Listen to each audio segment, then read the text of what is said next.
नमस्ते, म रोजी चित्रकार रोजिटकमा यहाँहरूलाई स्वागत छ। र आज चाहिँ म यहाँहरूलाई एउटै जिमेलबाट दुई-तीनवटा युट्युब च्यानल कसरी क्रिएट गर्ने भन्ने बारेमा देखाउन गइरहेको छु। ल आउनुहोस् हेरौँ कसरी क्रिएट गर्ने। सबैभन्दा पहिला ब्राउजरबाट युट्युब वेबसाइटमा जानुहोस्।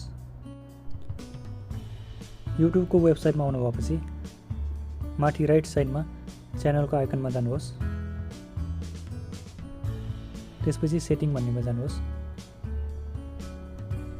त्यसपछि एड अर म्यानेज योर च्यानलमा जानुहोस्। त्यसपछि यहाँनिर क्रिएट अ च्यानल भन्ने आउँछ, त्यसमा क्लिक गर्नुहोस्। यो पेजमा तपाईँ आफ्नो च्यानलको नेम राख्नुहोस्। त्यसपछि क्रिएटमा जानुहोस्। यदि गर्नुभएपछि तपाईँको नयाँ च्यानल बन्छ।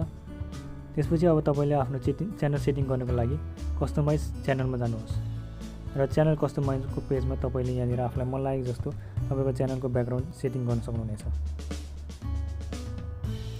प्रोफाइल, ब्यानर इमेज र वाटरमार्कको लागि ब्रान्डिङमा आउनुहोस् भने च्यानल डिस्क्रिप्सन, ल्याङ्ग्वेजहरू र एड लिङ्क गर्नको लागि बेसिक इन्फोमा आउनुहोस्।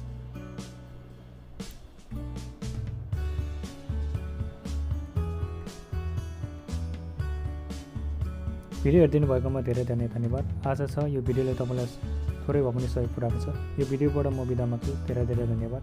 नमस्ते।